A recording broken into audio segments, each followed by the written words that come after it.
Hi friends, Krista here. Thank you so much for stopping by Books and Jams. I'm very excited today to tell you about books that I'm excited for that are coming out in the third quarter of the year.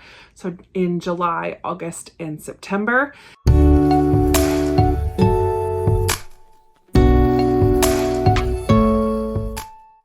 This is something that I never used to do before last year, and now it's something that I look forward to so much, is kind of scrolling through Netflix and upcoming releases and just Googling upcoming releases and seeing what's out there.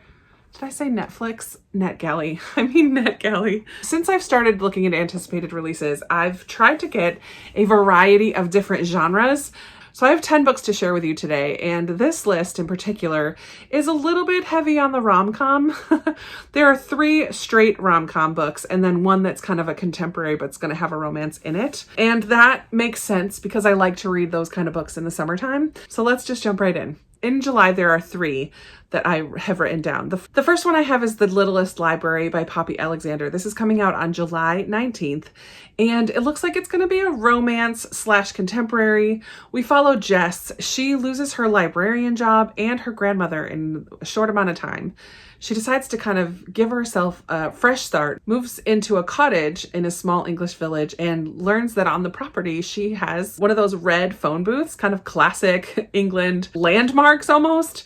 She has inherited from her grandmother all of her grandmother's book collection. So she turns this red phone booth into a little free library.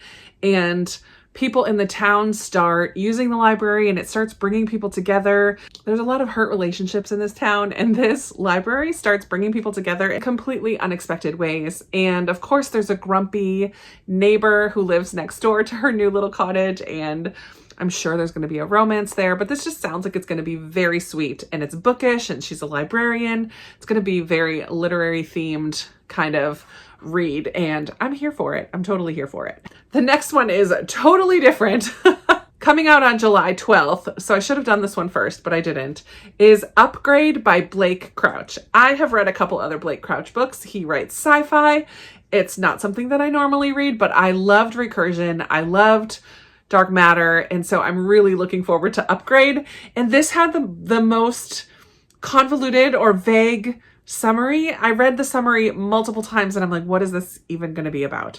I know it's going to be about a hacked genome. I know it's going to be about this man who has kind of enhanced abilities because of this genome situation. It's going to talk about evolution. It's just going to talk about all of these concepts that are probably going to mess with my mind and like, what am I even reading? But if it's anything like the others, it's going to be compulsively readable, incredibly fast-paced, just really unique and a lot of fun to read. At least that's how I felt about the other ones. A little bit heavy on the science, but not in a way that I didn't enjoy the story. So I'm excited for Blake Crouch's newest book. Back on July 19th, I have The Bodyguard by Katherine Center. I have loved 3 or 4 books by her so far. I have 1 or 2 more on my shelves yet to read of her older backlist books. The Bodyguard is kind of fun. We follow Jake, who is a superstar. He's a movie actor, and he is kind of known as like being the hunky movie actor, but he has gone off the grid for a little bit because he has a stalker. And when his mother falls ill and he returns home to like his town where he grew up, he doesn't want his family to know that he has the stalker and all that he's actually dealing with in his real life. And because of the stalker, he has a bodyguard. He doesn't want his family to know that, but he especially doesn't want his family to know that his bodyguard is a female. So there's going to be a fake dating action going on, which I always love. And of course, fake dating is going to lead to, oh, I really do like this guy or this girl, whatever.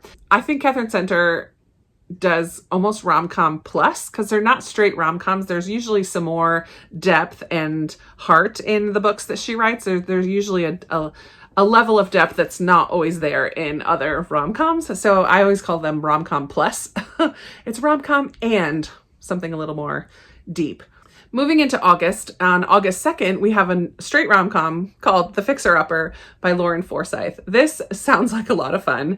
Allie is our main character. She is a fixer. She has always just wanted to help other people with their problems. She helped her parents' marriage get back on track. She helps her coworkers with problems at work. She helps her friends and their love lives. She decides to turn this talent and ability that she has into a paying job. So she's created this kind of underground service which helps women get their guys to do their own work to improve their lives or to change things about their lives. It seems to be going well for her until she's hired by this Instagram influencer, I think, who wants her to change her childhood friend. This childhood friend was also Allie's first love. She never thought that this guy needed to change anything about himself. So how far is she willing to go for her career and her job? Or is she going to kind of choose this guy in love? I'm sure that's where it's going to head. I'm not sure what's going to happen, but I'm sure they'll end up together at the end and completely happy.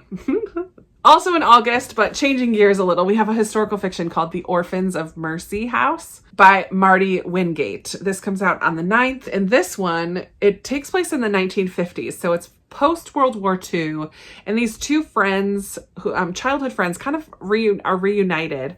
One of them comes back to town to claim her inheritance of Mercy House. She wants to turn it into the only lodging in the area, and she hires her friend to come and run the establishment. The first two people who come to lodge there have some nefarious background.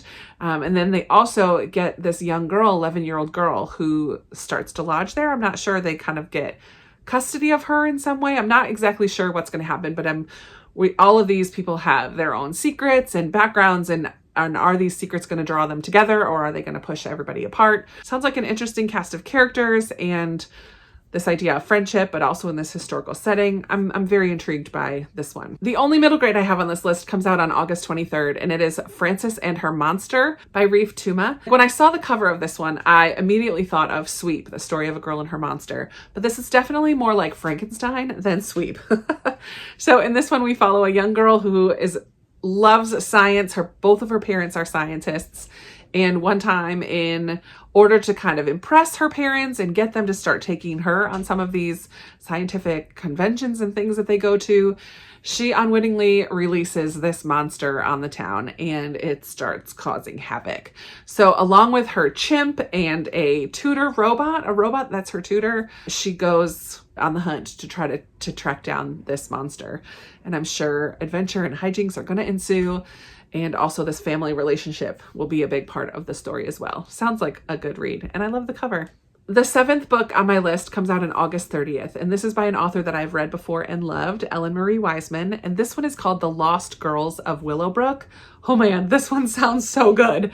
So in this one, Willowbrook is this mental hospital, but it also ends up being a dumping ground for unwanted children for whatever reason. We follow Sage and Rosemary, who are twin sisters. Sage always knew there was something different about Rosemary. I'm not exactly sure what that difference is, but when they are young, she's told that Rosemary has died of pneumonia. Well, as she gets older, she learns that Rosemary didn't actually die, but she was sent to this Willowbrook asylum. She learns that because someone contacts her and lets her know that Rosemary has disappeared.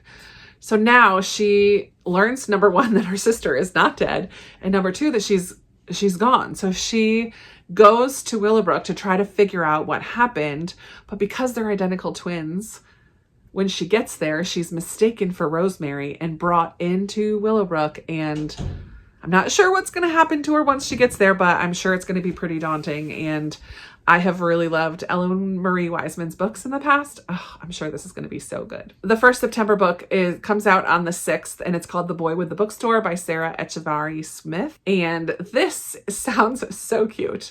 So there are shop owners who are neighbors next to their shops are right next to each other. One of them, Jolie, I believe her name is, she runs a Filipino bakery.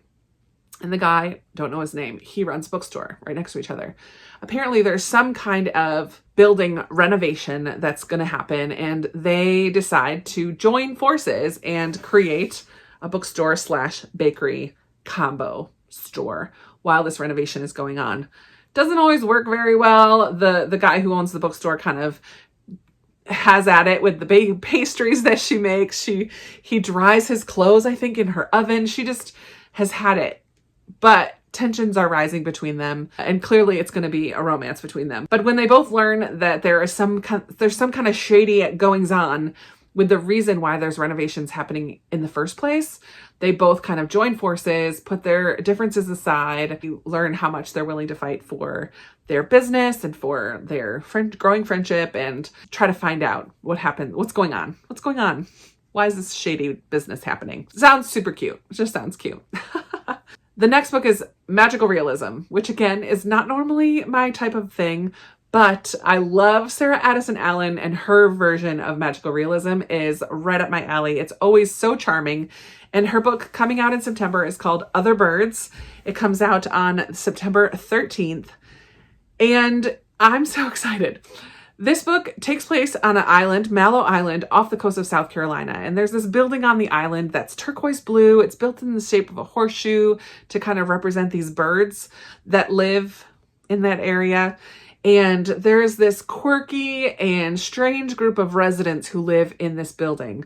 Well, Zoe is a young woman who comes to claim her grandma's apartment. Once her grandma passes, she kind of comes to claim her apartment, and she meets all these quirky, strange neighbors, finds out some of the secrets about them.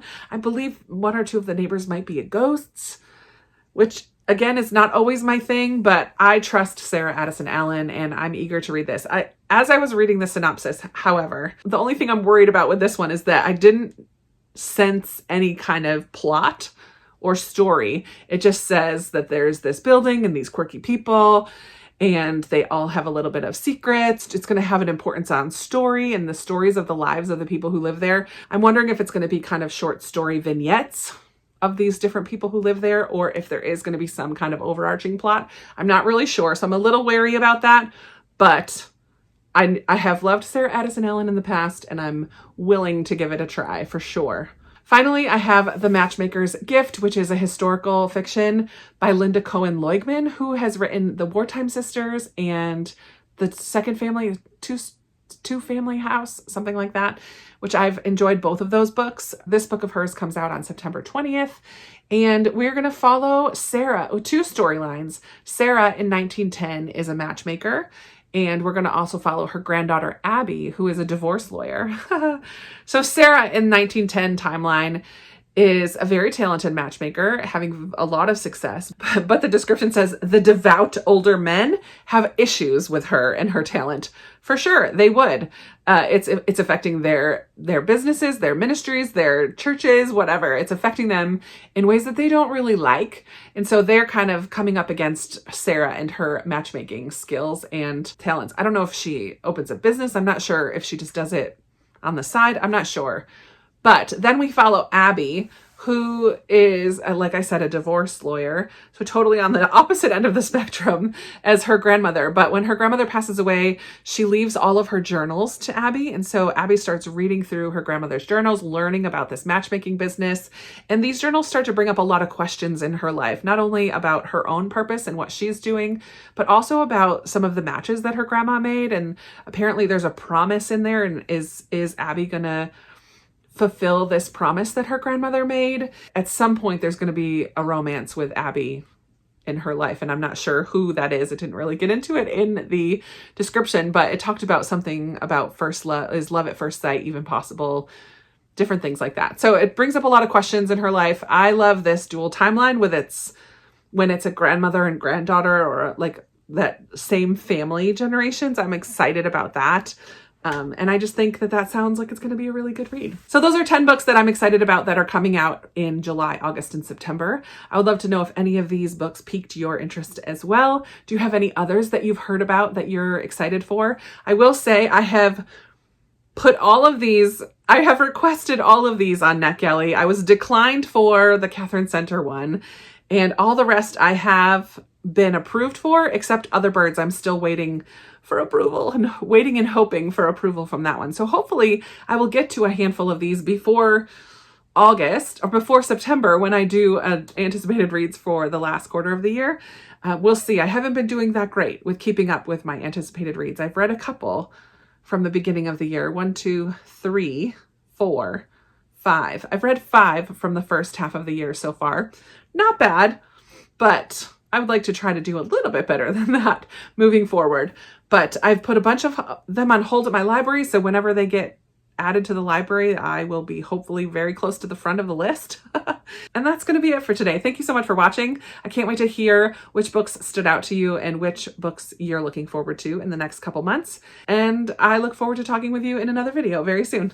Bye.